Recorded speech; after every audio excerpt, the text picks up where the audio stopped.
성령님 좋은 아침입니다. 이 시간 성령님을 초청합니다. 오늘도 내 안에 오셔서 하나님을 기쁘시게 드릴 것을 소원하게 해주세요. 오늘 말씀을 통해 구체적으로 무엇을 해야 할지를 깨닫게 해주세요. 깨달은 것을 삶 속에서 실천할 수 있도록 도와주세요. 아멘. 오늘 함께 나누실 하나님 말씀은 로마서 2장 17절에서 29절까지 말씀입니다. 아무리 좋은 내용이 있다 할지라도 그것을 잘 담아낼 수 있는 최소한의 형식이 필요하기도 합니다. 반면에 형식은 좋은데 내용이 빈약하면 흔히 말하는 빛 좋은 개살구가 되는 것입니다. 그래서 형식과 내용은 서로 간에 걸맞게 어울리는 것이 필요합니다. 하지만 세속화와 물질주의가 팽배한 이 시대에서는 눈에 보이는 가시적이고 물질적인 것과 형식, 외양을 더 중요하게 생각하고 있습니다. 그러나 우리가 숨을 쉬는데 반드시 필요한 공기가 눈에 보이지 않는 것처럼 정말 중요한 것은 눈에 보이지 않는 경우가 많다라고 하는 사실은 시대를 뛰어넘어서 진리이기도 합니다. 오늘 말씀 17절을 보면 유대인이라 불리는 내가 율법을 의지하며 하나님을 자랑하며 라고 말씀합니다. 유대인들은 자신들이 아브라함의 후손으로서 하나님께 율법을 받았으며 자신들의 몸에는 할례 흔적을 지니고 있다라고 하는 이유로 하나님께서 자신들을 특별하게 대우해 준다라고 생각하고 있었습니다. 그래서 18절부터 20절을 보면 자신들은 하나님의 율법을 맡은 사람들이기에 하나님의 뜻을 알고 또 선한 것을 분간하고 어둠에 있는 사람들을 인도하는 빛이자 어리석은 자와 어린아이의 선생이라고 스스로 믿었습니다. 그러나 사도 바울은 그렇게 스스로 믿고 있는 유대인들을 향해서 21절에서 23절까지 말씀을 통해서 이렇게 말합니다. 그러면 다른 사람을 가르치는 내가 내 자신은 가르치지 아니하느냐? 도둑질하지 말라 선포하는 내가 도둑질하느냐? 간음하지 말라 말하는 내가 간음하느냐? 우상을 가증히 여기는 내가 신전 물건을 도둑질하느냐? 율법을 자랑하는 내가 율법을 범함으로 하나님을 욕되게 하느냐? 하나님께서 주신 율법을 맡은 유대인들이 그 율법을 가르친다라고 하면서 정작 자신들은 그 율법대로 살아내지 못했다라고 바울은 말하는 것입니다. 그래서 24절을 보면 기록된 바와 같이 하나님의 이름이 너희 때문에 이방인 중에서 모독을 받는도다라고 말합니다. 자녀의 잘못된 행동으로 부모의 이름에 먹칠을 하는 것처럼 하나님의 율법을 맡았다라고 하는 유대인들이 그 율법에 걸맞는 삶이 없었기에 하나님의 이름을 욕되게 하는 것입니다. 신앙인이 신앙인답지 못한 삶을 사는 것은 자기 자신만 욕을 먹는 것으로 끝나는 것이 아니라 결국은 신앙의 대상인 하나님의 이름을 모독하는 것이다 라고 사도 바울은 말하는 것입니다. 25절과 26절을 보면 내가 율법을 행하면 할례가 유익하나 만일 율법을 범하면 내 할례는 무할례가 되느니라. 그런즉 무할례자가 율법의 규례를 지키면 그 무할례를 할례와 같이 여길 것이 아니냐라고 말씀하고 있습니다. 유대인들은 자신들이 할례의 흔적을 지닌 것만으로 충분하다라고 생각했지만 율법을 행하는 삶이 없으면 그 할례는 무효라고 하는 것입니다.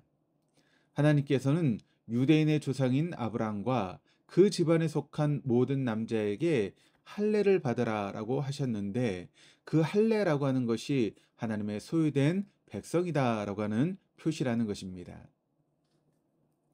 창세기 17장 10절과 11절을 보면 너희 중 남자는 다 할례를 받으라. 이것이 나와 너희와 너희 후손 사이에 지킬 내 언약이니라. 너희는 포피를 베어라. 이것이 나와 너희 사이의 언약의 표징이니라 라고 말씀합니다. 할례는 남성의 생식기의 포피를 잘라내는 것이기에 그 흔적을 지울 수가 없는 것입니다.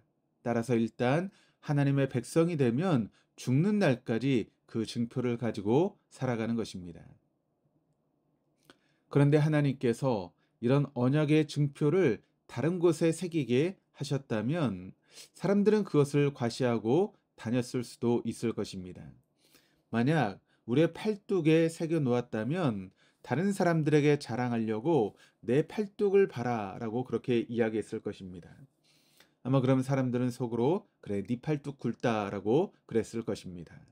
또한 다리에 새기게 하셨다면 아마 한겨울에도 반바지를 입고 다니며 내 다리를 봐라라고 그렇게 했을 것입니다. 그러면 다른 사람들은 그래 네 다리 굵다라고 그랬을 것입니다. 그러나 하나님께서는 그 언약의 증표를 은밀한 곳에 새겨 놓아 자랑할 수 없게 하시는 것입니다. 사도 바울은 28절과 29절에서 무릇 표면적인 유대인이 유대인이 아니요 표면적 육신의 할례가 아니니라. 오직 이면적 유대인이 유대인이며 할례는 마음에 알지니 영에 있고 율법 조문에 있지 아니한 것이라. 그 칭찬이 사람에게서가 아니요 다만 하나님에게서니라라고 말합니다. 29절을 보면 할례를 마음에 할지니라고 말씀하는데 그렇다면 마음의 할례라고 하는 것이 여러분 무엇이겠습니까? 그것은 내 안에 있는 욕망과 혈기와 악한 본성으로 인해서 먼저 자신에게 깊은 실망을 하며 하나님 앞에서 내 마음에 칼을 찔러 옛사람을 잘라내는 것입니다. 구약 시대에도 할례의 흔적만을 자랑하는 것이 아니라 그 할례에 따른 삶이 있어야 하는 것처럼 오늘날 신약 시대에도 세례의 흔적만이 아니라 세례에 걸맞는 삶이 있어야 한다라고 하는 것입니다. 물론 구약 시대의 할례를 받은 유대인이건 신약 시대의 세례를 받은 그리스도이건 상관없이 그 행위로 보자면 우리는 다 불완전한 인간에 불과합니다. 그러나 우리는 자신의 죄와 허물을 가지고 자신의 골방에 들어가 하나님과 독대하면서 마음을 토해내는 자기 격려의 시간을 가질 수 있는 것입니다. 그렇게 함으로써 우리의 속사람이 날마다 새로워지는 하나님과의 자기 연합을 또한 가질 수 있는 것입니다.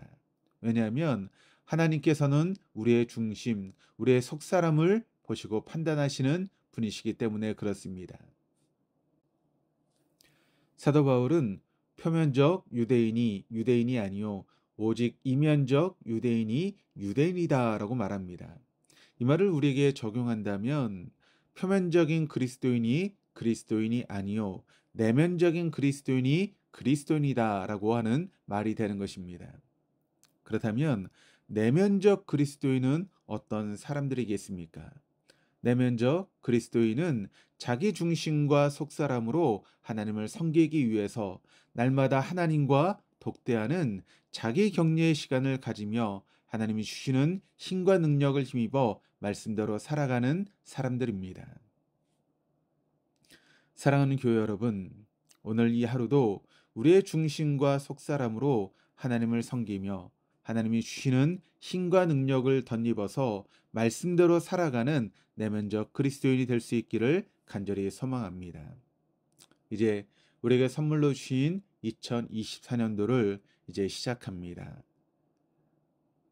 2024년도에 첫 월상 예배 또 첫 새벽 예배를 통해서 우리에게 말씀하신 하나님의 음성 가운데 그 주님의 힘과 능력을 덧입어서 오늘도 말씀대로 살아감으로 승리하는 저와 여러분 우리 모두가 될 수 있기를 주님의 이름으로 축원합니다. 기도하시겠습니다. 하나님 아버지, 표면적 유대인이 유대인이 아니요 오직 이면적 유대인이 유대인이다라고 하는 말씀처럼 표면적 그리스도인이 그리스도인이 아니요 내면적 그리스도인이 참된 그리스도인임을 깨달았습니다. 하나님 아버지, 우리에게 주신 오늘 이 한날도 우리의 중심과 속사람으로 하나님을 섬기게 하옵시며 하나님과 독대하는 자기 격려의 시간 속에서 하나님 주시는 힘과 능력을 힘입어 말씀대로 살아가는 내면적 그리스도인이 되어줄 수 있도록 인도하여 주옵소서. 감사드리며 예수 그리스도 이름으로 기도드립니다. 아멘.